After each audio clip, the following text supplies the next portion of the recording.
Welcome to Ball and Ballers. I'm Z, and I've got another show for you today. I just finished watching the United and Leeds friendly. First half was boring, second half was better, but there's a few stand-up performances. Obviously, Cunha, that's how you perform. He brought the same energy from Wolves to us, and he even could have scored, but Obi and him had a little mix-up. Obi turned and shot, but Cunha probably had a better chance of shooting, so Obi should have left it. But that Obi will get that with experience. He need experience for that. So Obi would have probably, he did get bollocked on the pitch. Cunha bollocked him, but it's a learning curve. He's still young. He's still learning. Obviously, like anybody, you think, I'm going to turn here. I'm going to shoot.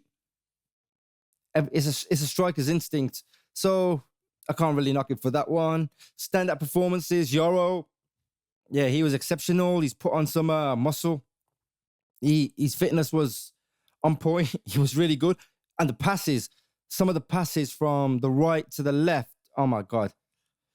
Accuracy on them. Reminds me of Paul Scholes, but I don't think he's as good as Paul Scholes. He's not shit anyway. But it's a totally different position though. So, but then passes accuracy was good. Dorgu, yeah, he played really good. He stood out for me as well. So we do have some people shining. I've never liked Dallo, but, it is what it is with him. So there was some not so good performances, but hey, it's a friendly, 0-0. I'll take it. We lost the last one, one from last season, so I'll take this one, no problem. I mean, it can't be as bad as Ten Hag. I mean, Ten Hag lost 5-1 against Flamengo under 20s. So he's starting as he's meaning to go on. But for us, a few stand-up performances. And overall, I would have loved to have some goals. I would have loved to see the back of the net, but, we didn't get it. Mainu, off the crossbar, could have had a chance. Bayindir was awful. I thought he was pants. I thought he was crap. I thought he was, But Heaton played better. So, you can't knock it. We're still in the market for a goalkeeper though, so let's see what we get. So, moving on to the Here We Go we got today. Here we go from Fabrizio. This came out with Ormstein. Ormstein has just been hitting us with punch after punch after punch, exclusive after exclusive after exclusive. And then Fabrizio jumps on the wagon on these ones. So I think, usually Fabrizio's ahead and sometimes Ormstein's ahead. But, as long as we get good news like this, then I don't mind. So we got the Here We Go. Barcelona signed Marcus Rashford on loan from United. Manchester United accept loan proposal with also buy option clause included in the deal for Rashford. Barca, verbal agreement in place with the final details sorted on player salary and buy option payment terms. Barca already started planning his medical for next week. United set to authorize Marcus for travel soon. Barca director Deco Wane, Hansi Flick also said yes. Rashford only wanted Barca since January. Well, we all know this. We all know Rashi wanted Barca since January. He ain't stopped talking about it, I suppose. So, what do I think?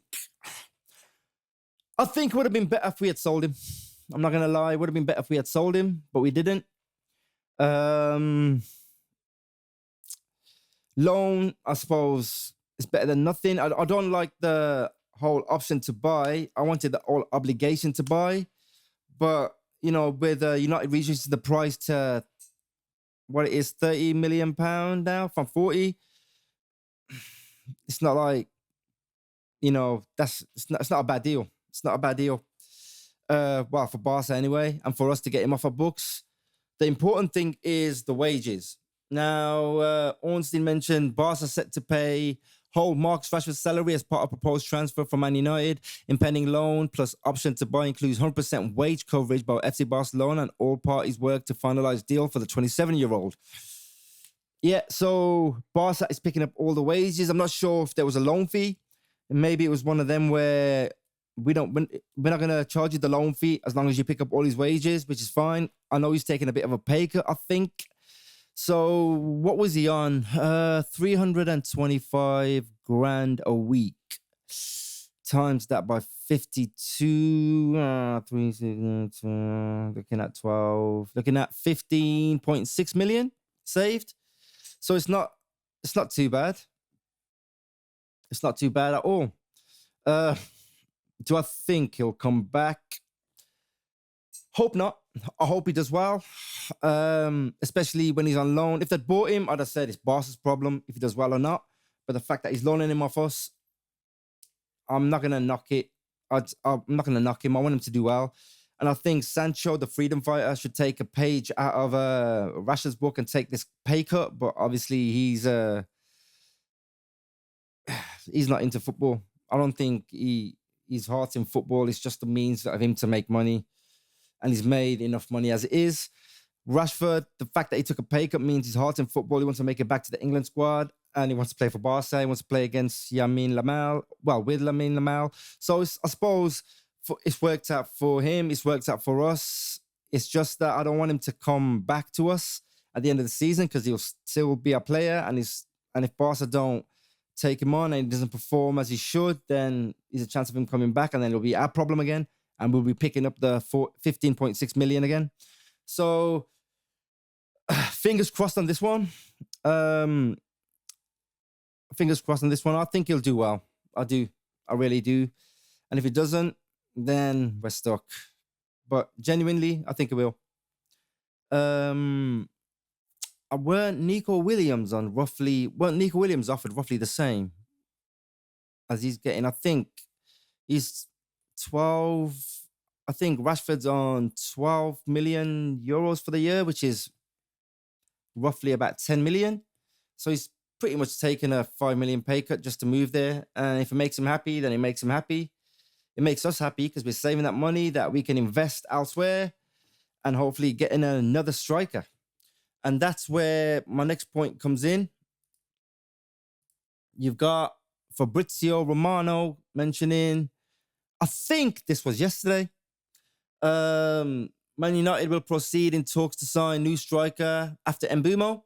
Outgoing is crucial to understand budget available with Sancho, Rashford, Antony, and Garnacho set to leave. Internal talks ongoing for a new striker with options now being assessed by management and Ruben Amorim, who's the ideal candidate for the striker position. There's quite a few, to be fair. There's Nicholas Jackson, who I don't even want. I think to be honest with you, I think Højlund's better than Nicholas Jackson. And that would be, even if Højlund had one leg or 0 legs and it was wheelchair bound, he'll still be better than Nicholas Jackson. Nicholas Jackson is just not the one. And I know we've been linked with him quite a lot, but I don't know how much truth is actually in it. I mean, come on, Nicholas Jackson. Are we really going to stoop that low and buy another striker who's worse than Højlund? We've got Obi, who displayed some good skills and some good, he played well today. Obi played well today.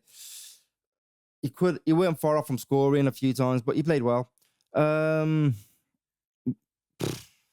he's still learning, as we saw when he got in Cunha's way. Højlund, he's not the one at all. Judging by today's performance as well, he's not the one. And then we've got Xerxes, who had a little minor tweak in practice and he missed today, but he should be ready for the US tour. I think we fly out Tuesday, so that'll be exciting. Mbeumo should have had his medical today, but I've not heard much on it at all, which is strange. But I knew it's going to be sometime this weekend. And he's going to sign at sometime this weekend or latest Monday just to fly out with the team on Tuesday. This is like bang, bang, bang, bang, fly out. He ain't even got time to do much else other than medical, sign, fly, play. That's it. But to be fair, I'm not worried about him. I'm not at all worried about him. If he comes in and does what Cunha did today, play like he did with Wolves, play with the same passion, same intensity, we'll be fine. We'll be fine.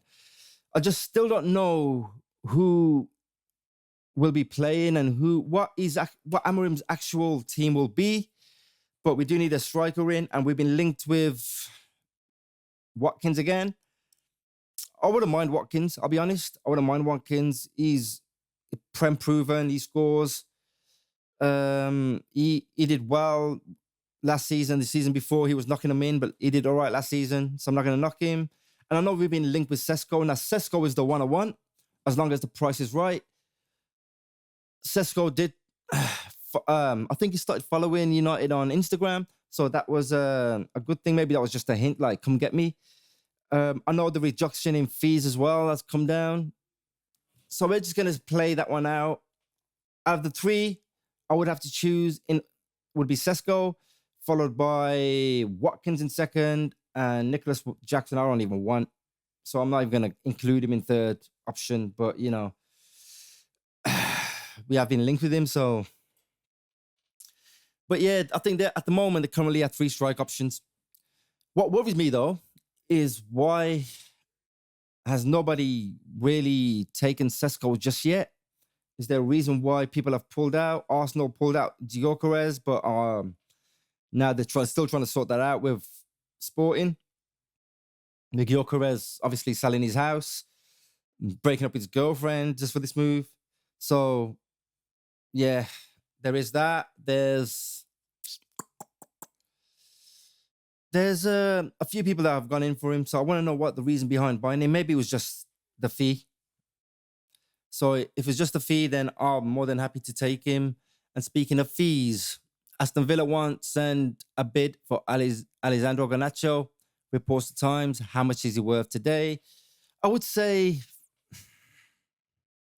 to get rid of him, we can probably get rid of him at 40. I know a 50 to 60 million price tag was laid on him, but I think that's been reduced down to 50, same as Anthony. I know that we said no to Betis again because they were just offering us stupid money like 20, 30 million. Like, no, give us the 50. You liked him. He played well. He did well. Take him for the 50. It's that simple. But I'm glad that we're saying no to moves that we don't want. But Garnacho, there's potentially talks of a swap deal with Emi Martinez. And I also heard a rumor about Emi Martinez having a buyout clause, but I'm not sure on the accuracy of that statement. But, the buyout clause was meant to be something between 22 to 25 million. I know Villa want to sell him for 40, but if there's a buyout clause, pay out the buyout clause. We can bring him in, and then we can put Victor behind him. We can play the 9 million for Victor. We can put him behind as number 2. Get rid of Onana and B&D, especially with today's performance on B&D. He's not cutting it at all. He's just got no. So that's where we are with all them. And that's what we have time for today. And I'll probably be back with some more videos, maybe tomorrow if something breaks or something happens. I would like to have a few days off because at the moment I'm doing too much. But yeah, if anything happens, I'll be back on. But for now, I'll see you later.